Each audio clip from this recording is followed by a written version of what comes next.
You put my chatouche in a plastic bag with my dirty sneakers? It's one of a kind. I only have 2. He's going to hurt her, and I will have to kill him. I'm going to start with a personal question inspired by this movie because I loved the emphasis on Zara being Chris's underappreciated assistant because in this industry, there are many people who go underappreciated. So can you each name someone in your orbit who you would name an unsung hero, whether it's a personal assistant type or someone on set that doesn't get the credit they deserve for their work? Oh, that's a great question. Oh man, there's so many. It's hard people. to put Just it. Name one though, but there's so many. I mean, I'm gonna have to put it to like groups of people. There's like we have like our hair and makeup people. We've got the various crews that work under us, our camera guys and sound departments, and our directors. People that just are behind the scenes. They all need some love. I think an unsung hero that comes to mind too is definitely the sound department. They get a bad rap, man. They have a lot of work to do, and no one appreciates them, and no one listens to them. Like they just want a little room tone. It's make or break for a movie and show too. Room tone. It's so and for funny. these interviews for that matter. It's a 30 seconds of quiet. We can do that. You should no see one how often cares you about can't get that. 30 seconds of quiet on our set. I also think shocking. you notice like good sound, like you don't really notice it, and that's the best part. Bad sound, it makes you appreciate how amazing good sound is. Oh man, incredibly true. I am here to sing a sound department's praises all day long. Is this thing on? Yeah, really. Questions about the movie inspired by things you have said in my production notes, which I read obsessively. Joey, first for you, because I mean, this is obvious. You mentioned in the notes that you've been a fan of Nicole since forever, basically. Yeah. And there's moments in the movie where you literally have to yell at this God tier icon. What is it like kind of separating yourself from your fandom and being able to do a scene like that with her? One of the cool things about our job is that we get to meet our heroes a lot of the time. Sometimes it's a good thing, sometimes it's a bad thing. In this case, it was a very good thing. When working with someone like Nicole, of course, like there's all these ideas you have about what someone might be like. You hope they're nice. You hope they like you, all this stuff.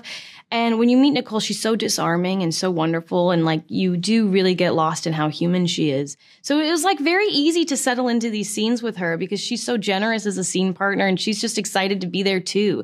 You can feel how much love she has for acting when you're on set with her, which is really lovely because like, you know, just knowing that one of your favorites loves what they do so much, it's really special. It's inspiring. It really is inspiring. She's got this ethereal quality that can kind of be intimidating, you know, at times when you're meeting your heroes, but that's gone in seconds with Nicole. She's just so lovely. Always makes me happy that the folks that I admire have those qualities. Right? I feel like it's so important. Quote for you now, Zach.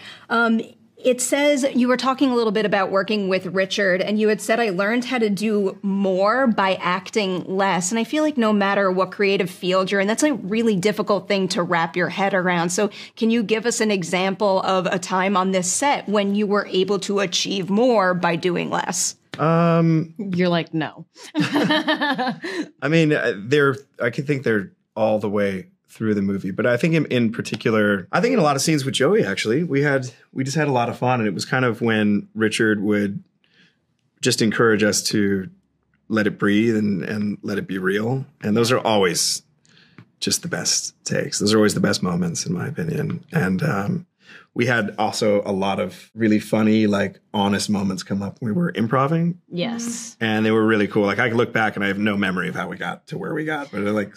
We start singing. I don't know. I have no idea. But that's the best part about Zach too, is like, there's like, when we're improvising together, it's such a judgment-free zone. We can like do the stupidest stuff and it probably won't work or won't make it in the final cut, but no one's making the other person feel weird. It works when you're on the same train, and it's fun to improv with Joy because she always picks up where you have to believe the improv. It's like the first rule. So if you start first rule of improv is yes and. Exactly. It is. Yeah, that is. It's true. I don't act, but I know that much. I'll follow up on that. Not so much. Is there anything you improv'd on this set that made you stop and say to yourself, there is absolutely no way they're going to use this, and now it's in the final cut of the film and everyone can see it? There's a lot of shit you did that I was like, they're never going to use that, and they used it. I know. I like walked away going like, don't worry, they're never going to use that. No, it's really funny. And it's all in the film. No, because you're kind of masterful at improv. You're so funny. He does what I think is the best part about improv where he takes a concept and he makes a broad joke about a niche subject. So it's like everybody can find it funny, but how specific it is what makes it funny. I don't know if that makes any sense, but like, you're like the line, like, it's my chartouche. It's one of a kind. I only have two. Like, that's so, I mean, there's so many things that Zac said that like, I don't even remember what I said. There's some weird shit that I said. I was like, some of the stuff I was like, I hope that makes it in, and it didn't. That happens more often than like not. our whole car scene was pretty much. Oh my God, that whole scene. The whole beginning of the movie, I feel like, rests on your shoulders and like your natural cadence with each other, and it's spot on. Yeah, that was insane. That was insane. It was so fun. The whole thing was just so fun. I'm excited for everyone to check it out. You feel it when you're watching. I'm a big believer of that. I have to wrap with you soon, so I'm going to wrap with my most important question of the bunch, because I really loved the grocery store bit and how enthusiastic he gets about cereal in the end. I need you to rank your top 3 cereals for me. Oh my God. I love you. I love these questions. I just need to this is just so fun. My top 3 cereals. Just out of like, would love to eat them, but don't that often. Yeah, okay, we're not talking about like our health and physique here. Exactly. Okay? We're talking about like Captain Crunch. Perfect. Captain Crunch is up there. Captain Crunch is my number 1. I just like those. Do they even make these anymore? Reese's? Reese's Puffs, yeah. Puffs? I don't know if they make them, but I know that's like a highly ranked one in general. I think they still make them. Oh God, I love so Captain Crunch. I always loved Trix, but before they changed them to the little, when they were shaped like fruit, I love Trix cereal.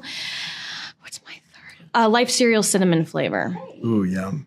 And Cinnamon Toast Crunch. Yes. Oh. If you like the Reese's ones, peanut butter puffins. That's Yeah, my I've tried number those. 1. Doesn't get better than that. Yeah, So yeah. good. And they're a little healthier too, aren't they? I think they are. But they're so good. They're so I good. I used to love Lucky Charms, but I never, if I'm being honest, I never really loved them. I was hunting for the marshmallows. I don't love Lucky Charms anymore because I have a niece who needs to eat all the marshmallows, so then I only get like the other Odie bits. And like, This is a bitch. No, I'm not going to share her one. Sorry, Like the I didn't worst mean part. it. She's probably like 5. I'll clip this out and I'll save it until she's like 15, and then I'll show it. So she's to her. really young. Okay. Oopsie daisy. She's literally 5 years old. She's 5. She's 5. But isn't that what she's you a used to bitch. do? Isn't that exactly what you used to do? So Excuse me. Just give us a second. Can you walk with me for a minute? Yes, it is what I used to do. Oh my God. Well, thank you for that. You didn't even rank yours. You only gave 1 cereal. I gave 2. You gave 2, and they're good What ones. you gave the Puffs and what? Reese's Puffs and what else? And Cinnamon Toast Crunch. Yeah, okay. And I'll give you peanut butter puffins, so that can count on your list when you try it. Yeah. Thank you. Thank you for your time. Congratulations. Movie was delightful. Thank you. Thank you so much.